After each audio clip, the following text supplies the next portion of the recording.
ఎట్లా చెప్తా ఈరోజు మనం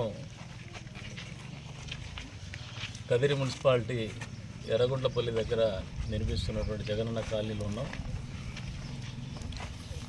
సెంటు భూమిలో పేదలకు స్థలం ఇస్తా అని చెప్పినటువంటి జగన్మోహన్ రెడ్డి గారు ఆయన పేటెంట్ రైట్ ఏదైతే ఉందో భవంతులు నిర్మించడం, ప్యాలెస్లు నిర్మించడం, అది పేద ప్రజలకు కూడా వర్తింపజేసినట్టున్నారు. పాపం దాదాపు 3, 4, 5 పట్టాలు కలిపి జగనన్న పార్టీకి చెందినటువంటి నాయకులు మినీ ప్యాలెస్లు కట్టుకున్నటువంటి పరిస్థితి. ఇది జగనన్న కాలనీల పరిస్థితి. ఈ రోజున నిజంగా పేదవాళ్ళు కూడా ఉన్నారు ఇక్కడ, లేరని చెప్పం, కానీ వాళ్ళ పరిస్థితి దుర్భరంగా ఉంది. అప్రోచ్ రోడ్ లేదు, మౌలిక సదుపాయాలు లేవు, డ్రైనేజ్ వ్యవస్థ అసలు లేదు.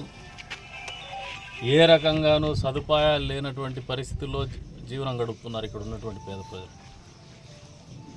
గత ప్రభుత్వం ఎక్కడ కూడా జగనన్న కాలనీని అద్భుతమైనటువంటి కొత్త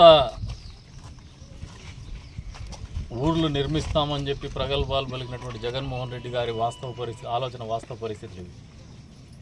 ఈరోజు మంచో చెడో ఈ ప్రభుత్వం గత ప్రభుత్వంలో పేదల కోసం మొదలుపెట్టినటువంటి కార్యక్రమాలు ఎక్కడ కూడా ఆపం, ముందుకు తీసుకుపోతాం.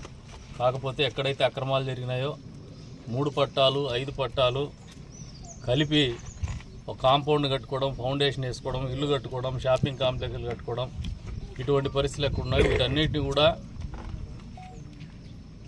ప్రభుత్వం చాలా తీవ్రంగా పరిగణిస్తాం.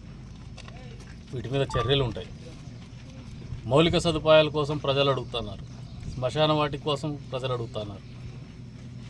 తహసీల్దార్ గారిని, కమిషనర్ గారిని కూర్చోబెట్టి ఏదైతే వాళ్ళకి శ్మశానం అవసరం ఉందో ఇక్కడ ఈ ప్రాంతవాసులకి మళ్ళీ చాలా దూరం తీసుకోలేనటువంటి పరిస్థితులు ఉన్నారు. వెంటనే ఎంప్లాయ్మెంట్ గ్యారంటీ స్కీమ్ కింద, ఎంజీఎన్ఆర్ఎస్ కింద శ్మశాన వాటికలు నిర్మించిస్తాం. అంతేకాకుండా మౌలిక సదుపాయాల కోసం, రోడ్స్, డ్రైన్స్ కోసం ఎస్టిమేషన్స్ ప్రిపేర్ చేయమని చెప్తున్నాం కమిషనర్ గారికి. మున్సిపల్ శాఖ మంత్రి గారి దృష్టికి తీసుకుపోయేసి దీన్ని పూర్తి స్థాయిలో యుద్ధ ప్రాతిపదిక మీద రోడ్డు,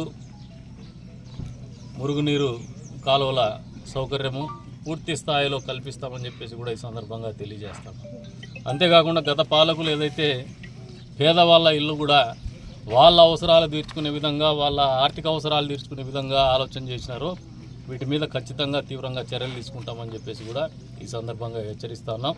భవిష్యత్తులో ఎవరైనా ఇక్కడ వ్యాపార లావాదేవీలు జరిపే వాళ్ళకు కూడా ఒకటే చెప్తున్నాం, ఈ రకంగా వేరే పేదలకు కేటాయించినటువంటి ఇళ్ల పట్టాలని